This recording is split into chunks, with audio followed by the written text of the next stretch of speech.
Alright, welcome to my YouTube channel. In today's video, we're going to be cleaning this ES-135 Gibson hollow body guitar on the wall here. In this state, it's already been finished, but you should have seen the condition that it was in when it arrived in my possession. Anyway, stay tuned for this video, it's going to be a fun one.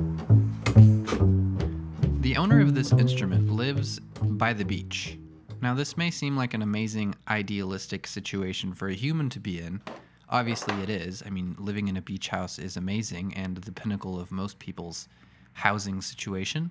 Unfortunately for this guitar though, it's caused a horrible green oxidation from the salty ocean air, and we're gonna have to go in and address this issue by cleaning every bit of metal on the guitar. After removing the tuners and storing the screws safely, I can move on to the rest of the guitar, removing the pickguard mount, the screws, the bridge, and the strap buttons.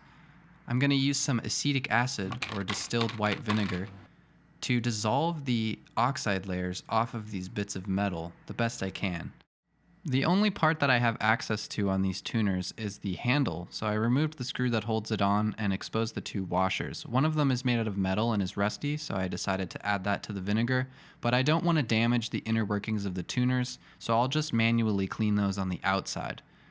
I'll leave this to sit for 2 hours. I didn't include the nylon washers, I'll just use soap on those. Next we can move on to the pickups. Originally I wanted to dissolve these in acetic acid as well, but I noticed that they're soldered in, so I would have to actually remove that, and I don't really want to damage the guitar, so I'll just use some hot soapy water.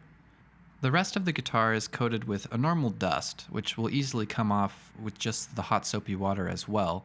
So I'm going to take a cotton handkerchief, dip it in this mixture, and go to town on the entire guitar. Just removing any dust, any fingerprint residue, just the stuff that builds up on the guitar normally. Now that we have that mostly cleaned off, we can go over to the fingerboard and start polishing the frets. I'm using these abrasive erasers that have 400 grit up to 1000 grit impregnated inside. They're just a very useful tool to get this sort of thing done. But they do create a dust, and you really don't want to wipe this off because it'll create scratches in the finish, so I made sure to use a vacuum for that. Now that the fretboard and frets are all clean, I'm going to add some of this lemon oil, really rub it in there, make sure it's all moisturized, let it sit for 30 minutes, and then wipe the excess off. Next we can move on to the pickup covers. I used some instrument polish just to see if this would break that oxide layer anymore. Not really, mostly just the elbow grease is what actually did it. Then I'm going to vacuum off that residue, don't want to cause any more scratches. And after 2 hours, the metal parts have soaked in the vinegar nicely. I'm going to add the lid into the drain to make sure I don't drop anything down the hole. That would be less than ideal. Nobody needs to call the plumber, give them any extra money. I mean, those guys are lovely when you need them, but if you don't need them, they're best not called. Anyways, now that that's all done, we can go back to the guitar and start installing all of this metal hardware again. Ladies and gentlemen, the moment of truth is upon us. We can adjust the truss rod. 2 turns to the right seems to have done it. Let's move on. Putting the tuners back on was pretty simple. Everything was nice and clean, so it was a very satisfying process to put all of these pieces back into place.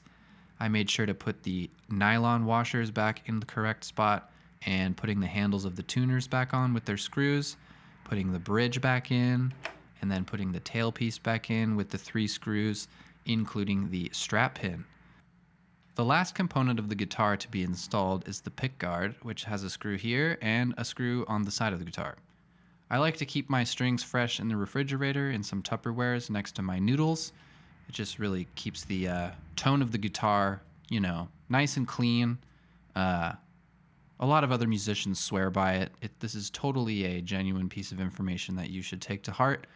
Anyways, now that the strings are all installed, all that's left to do is to tune it up. The guitar works well. Believe it or not, when I adjusted the truss rod, which is still exposed by the way here because I haven't put the cover plate back on, it's the last thing I have to do.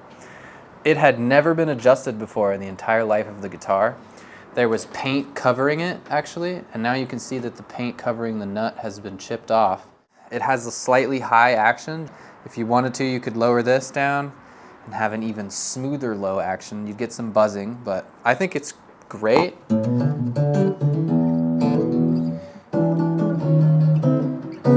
It sounds great. All the stuff works. This corrosion is still here.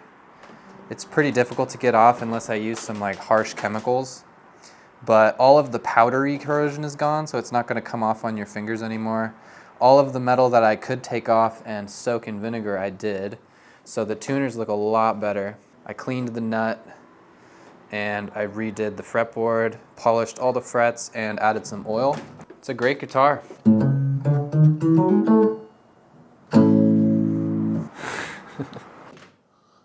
Wow, you took a lot of the weird green stalactites out. Sounds good, smells good. I don't know what he did to this guitar, but it was all the correct things. What do you mean? You saw exactly what I did. You filmed the whole thing.